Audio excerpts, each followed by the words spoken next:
Welcome back to the deep dive. Hey there. Glad to be back.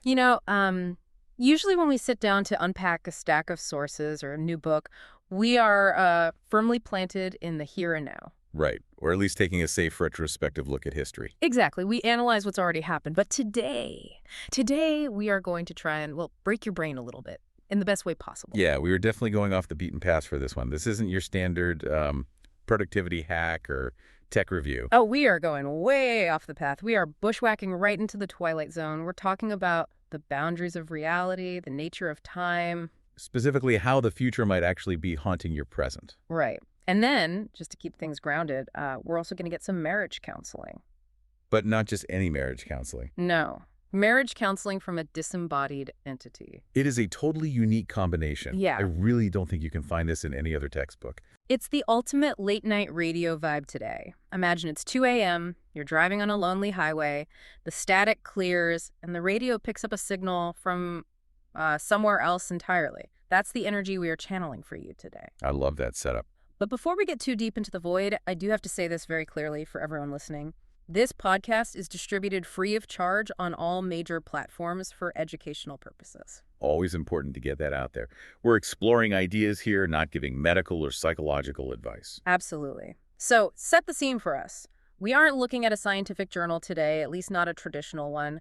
What exactly is the source material for this deep dive? We are looking at a very specific transcript. We're diving into session 239 of the early sessions, book 5 of this Seth material. The Seth material. For those uninitiated, this is the massive body of work channeled by Jane Roberts. And we should definitely mention up front, the publisher is the New Awareness Network. Correct. And the date of record for this specific session is March 7, 1966. Wow, 1966. Yeah.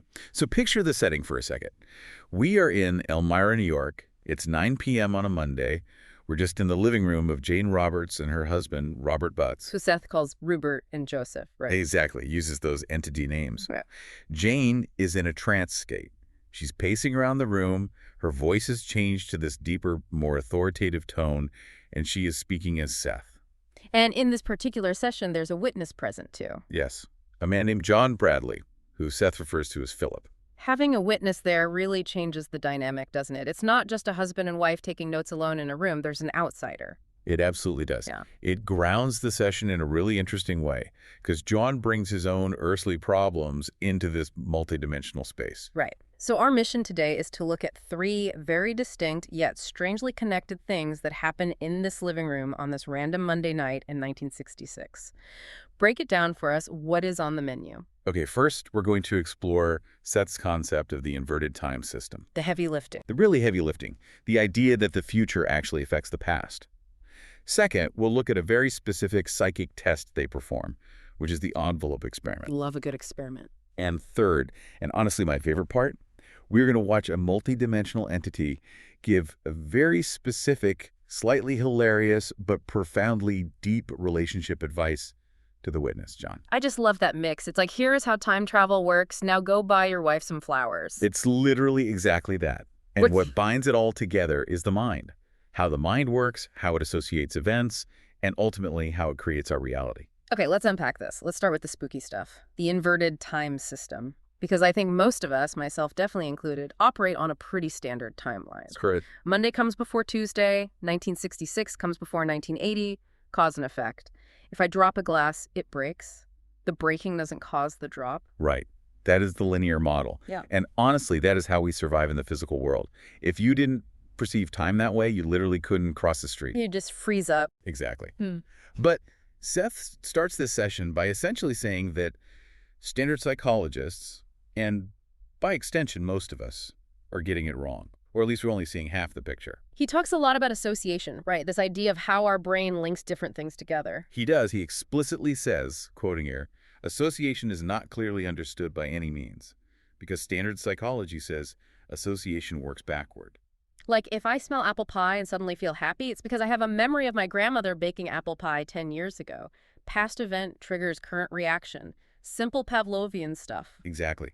Seth says that is true, but it's limited. He introduces this concept called the spacious present. The spacious present. I just love that term. It sounds so vast. It really does. And it distinguishes between the brain and the mind. Seth argues that the physical brain perceives time linearly, just moments following moments, because it has to. It's a biological mechanism. For survival. Right. But the mind isn't trapped on that linear track. The mind perceives the spacious present, where the past, present, and future all exist simultaneously.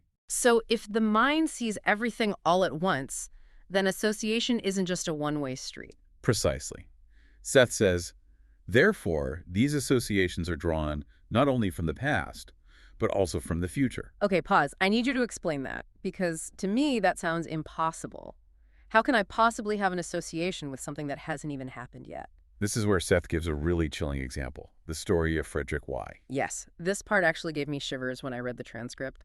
Walk us through the Frederick case. So Seth presents this case, maybe hypothetical or maybe a real one he's observing, of a man named Frederick Y. The scenario is this.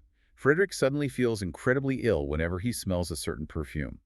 He gets nausea, panic, the works. Okay, so if I'm a traditional psychologist, I'm digging straight into his childhood. Did a mean aunt wear that perfume? Was he traumatized by someone wearing it? I'm looking for the root cause in the rearview mirror. Exactly. You are looking for the trauma in the past. And Seth actually admits that's a good possible explanation. It might be the answer. But he says there are other possibilities. And this is where it gets really weird. Seth suggests that Frederick might be reacting to an event that hasn't happened yet.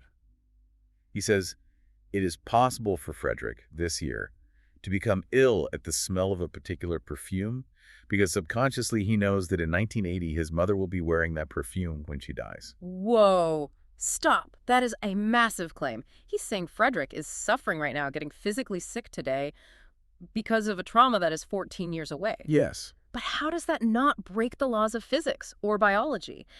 If I'm Frederick, I don't consciously know my mother is going to die in 1980. I don't know she'll be wearing that exact perfume. So how can my body react to it? You don't know it consciously. Yeah. And Seth argues that this ignorance is actually a survival mechanism. Imagine if you walked around every single day knowing exactly when and how everyone you love is going to die. You'd be catatonic. You couldn't function at all. Exactly. So the ego builds a wall. It actively blocks the data. Okay, so the intellectual fact is blocked. The sentence "mom dies in 1980" is basically redacted from his mental file. Yes. The intellectual information is blocked. But the emotional charge, the pure association, that leaks right through the wall. Wow.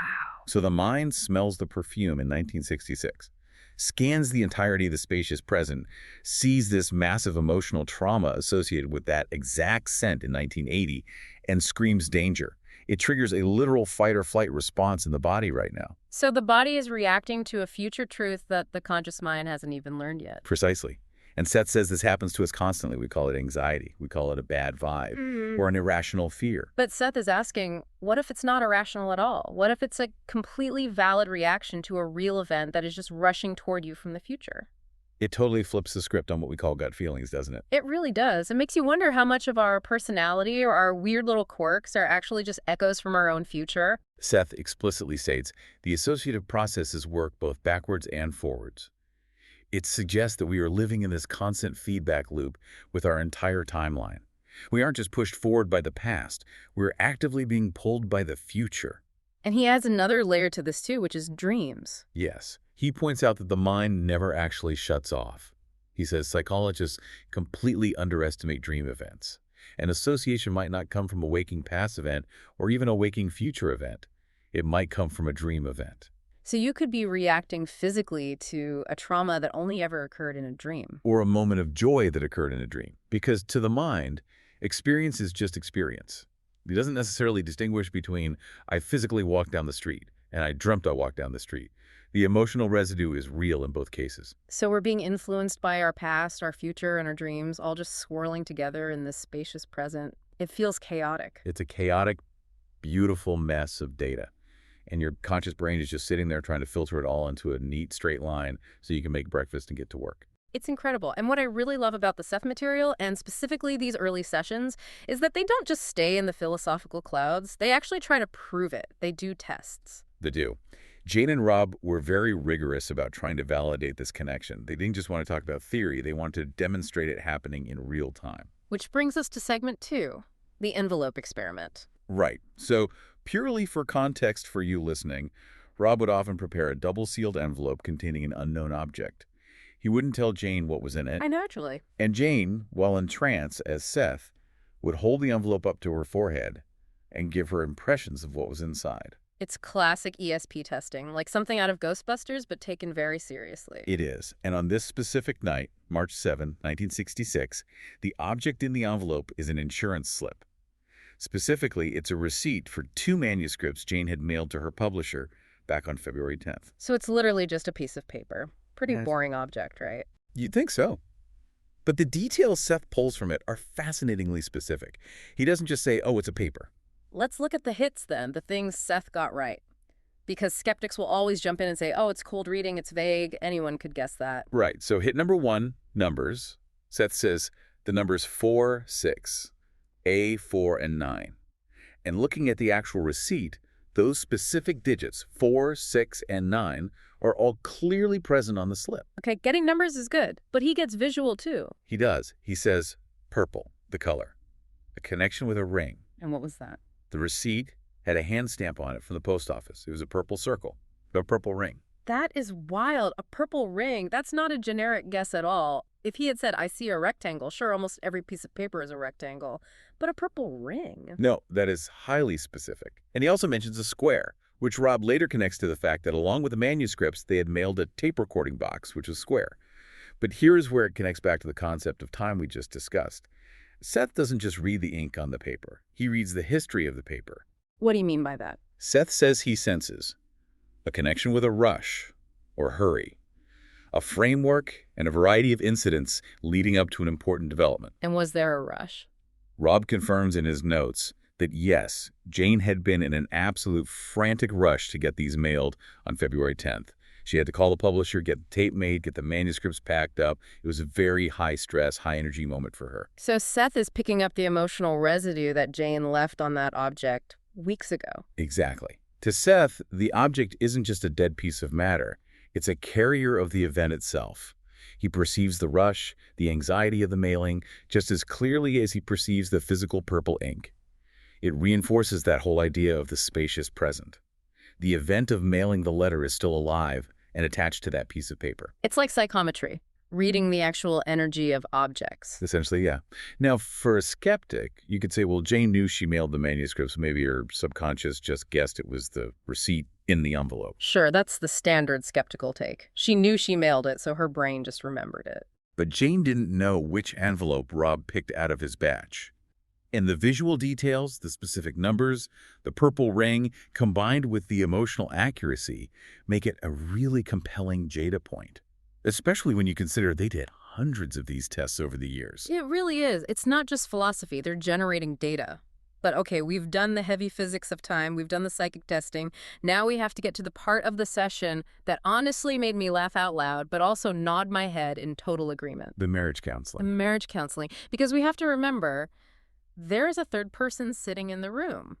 John Bradley. Right. Seth calls him Philip. Philip, right? Yeah. And John is, well, he's a pretty normal guy, right? Yeah, John is a friend of theirs. He's a salesman, conservative politics, works for a drug company. Very grounded guy. Hmm. And apparently things aren't going great at home with his wife, Mary Ellen. And usually, if you have marital problems, you go to a therapist. You sit on a couch. You talk about your feelings. John decides to ask a multidimensional entity channeled through his friend's wife. As one does. Through 1966, people were experimenting. As one does, exactly. And Seth, he does not hold back. He doesn't just give generic advice like, oh, you guys need to communicate more. He really doesn't. And what's fascinating is how seamlessly Seth shifts gears here. He goes from discussing the abstract mechanics of time perception to analyzing the deep-seated psychological roots of Mary Ellen's behavior. And she isn't even in the room. No, she's not there at all. Seth is tuning into her entirely remotely, and his diagnosis is incredibly complex. He starts by looking at her parents. It always goes back to the parents. Freud would be very proud. He would. Seth describes her background, saying, the father has wanted domination and to some extent has forced his wife into a position of dominance which she strongly resents. So there was a really messy power dynamic growing up. Mary Ellen saw her mom forced to be the boss, but totally resenting it. Right, so Mary Ellen learned from her mother that a woman basically fails if she can't control her man. But at the exact same time, she respects John because he's independent. That is quite the paradox. Exactly. Seth says, she respects Philip because he will not be dominated. She loves his strength. But her subconscious programming Her software from her mother says she has to try to dominate him anyway. And Seth points out that she tries to dominate him in a very specific, almost manipulative way, not by yelling, but by, what, helplessness. Yes, Seth says she attempts to dominate him in her own way, by appealing to him through helplessness. At the same time, she does not want him to give in to her. Oh man, that is a rock and a hard place for John. It's a complete trap. If he dominates her, she feels small and resentful. If he gives in to her helplessness, she loses respect for him. So John is understandably frustrated. He's an intellectual guy, right? Yeah. He probably wants to solve this with pure logic, break out a spreadsheet. Correct. And this leads to one of the absolute funniest and most specific pieces of clairvoyance in the entire session. Seth suddenly starts talking about Wednesdays. The Wednesday mystery, I love this part so much. Seth says, there seems to be some situation arising, particularly on Wednesdays, that is important emotionally to her. He senses this weird shift in the atmosphere of their house, specifically on that day. And John's reaction, does he even know what happens on Wednesdays? John immediately confirms it. He says Wednesday is the day the cleaning lady, Lois, comes over. The cleaning lady. Yes, and apparently Lois is a big talker. She talks all about her troubles. And Mary Ellen, John's wife, just sits and listens to her. And it creates this incredibly heavy, negative emotional atmosphere in the house every single Wednesday. I just love the idea that a cosmic entity who exists outside of space and time pauses his lecture on the universe to note the cleaning lady's gossip schedule. It's so mundane. But it shows that nothing is too small. If it affects the emotional climate of the mind, it matters to the spacious present. It all feeds into that association web we talked about earlier. So Seth identifies the root problem. The wife feels insecure. She has this toxic programming about control, and John is being too autocratic and intellectual about fixing it. What is Seth's solution? This is where the advice gets surprisingly practical and honestly a little bit spicy. First, Seth tells John he has to stop the big talks. Oh, the classic, we need to sit down and discuss our relationship talks. Seth says those were a complete disaster. He says she feels threatened by serious conversation. She feels like a child when a parent says, "Now we must discuss this seriously." That makes perfect sense. If she already feels insecure and helpless, a serious talk just feels like a lecture. It feels like she's being called into the principal's office. Exactly. Seth tells him, you must make an emotional bridge, for she will not understand an intellectual one. So, no lectures, no logic puzzles. What should he do instead? This is where Seth creates a really useful distinction for John. He tells John that he's currently treating her as wife and mother. He's putting her in a functional box, a role, and he needs to break that role. How does he do that? He needs to treat her as a desirable individual. Seth says, you are treating her primarily as a woman rather than an individual person, but you are not treating her as a desirable woman. Okay, let's unpack that distinction, because that feels really important. Seth is saying that John looks at her and just sees the wife, the person who manages the household, the person who complains to him. He has completely stopped seeing her as the desirable person he originally fell in love with. And Seth drops a golden line right here. He really does. He says, if you treat her as a desirable woman, she will become one. If you treat her as a desirable woman, she will become one. That is profound. It's almost quantum. It connects right back to the physics we started the whole deep dive with. The observer effect. Expectation literally creates reality. If John looks at her and expects to see a nagging wife, she becomes a nagging wife. If he looks at her and genuinely sees an exciting, desirable partner, she will begin to conform to that new image. It's like the Pygmalion effect, but applied to marriage. It is. Seth is explicitly telling him you're creating your reality, and that includes your relationship. You can't just sit back and wait for her to change. You have to change your projection of her first. He also tells John to stop being so damn serious all the time. He says, she needs drama, and she wants this from you. Right. But he doesn't mean fighting drama. He means romantic drama, courtship drama. Wait, usually people go to therapy to stop the drama in their relationship. Right. But Seth diagnoses that Mary Ellen is deeply bored and insecure. If John is just this stoic, logical rock all the time, she feels invisible. She will actively create negative drama just to get a reaction out of him. She'll pick a fight. She'll absorb the cleaning lady's toxic gossip. She'll play the victim. So Seth is basically saying, give her positive drama so she doesn't have to manufacture negative drama. Yes. Treat her like a girlfriend again. Woo her. Create a little theatrical excitement. Yeah. Seth emphasizes that the courtship needs to feel real, though. It can't be some fake intellectual exercise. And then, just to show off his range again, Seth drops another incredibly specific detail. He tells John there's a potential friend for his wife nearby. 3 houses away.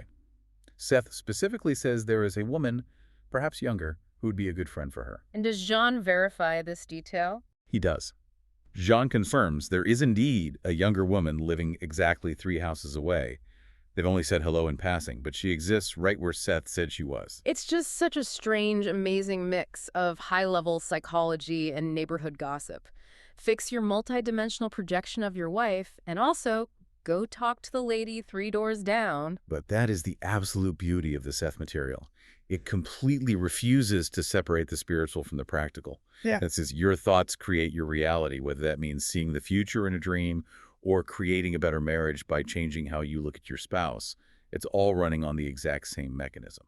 Before we wrap up the session details, there was one other brief segment in the transcript, the in-stream data. We should probably touch on that just to show the sheer scope of what Seth is doing here. Right. So in between the heavy time travel talk and the marriage counseling, Seth does a quick remote viewing experiment for a Dr. In-stream. And this is looking at a physical location Seth has never been to.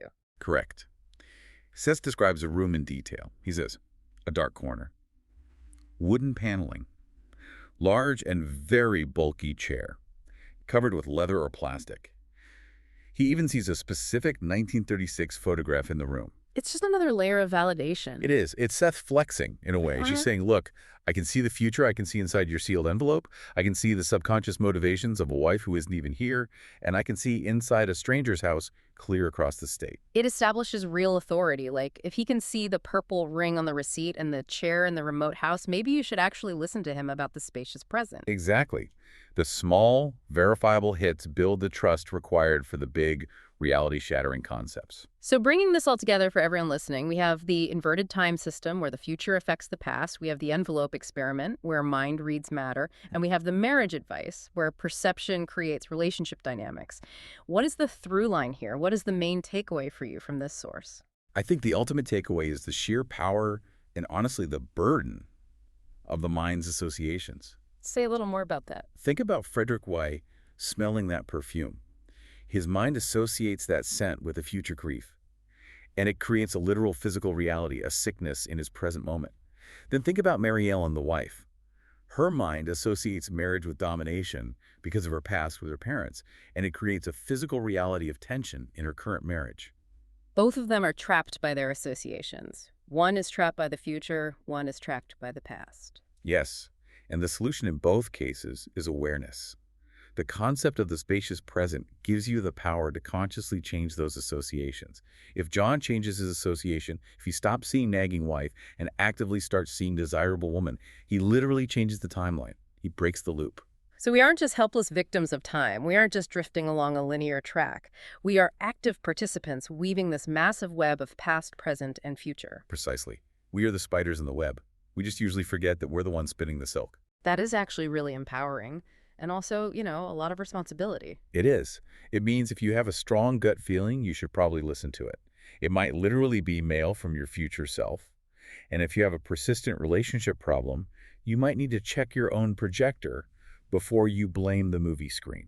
I love that phrase, check your projector. It's the ultimate practical lesson of session 239. Well, this has been quite a trip. From 1966 living rooms to 1980 funerals to the eternal now.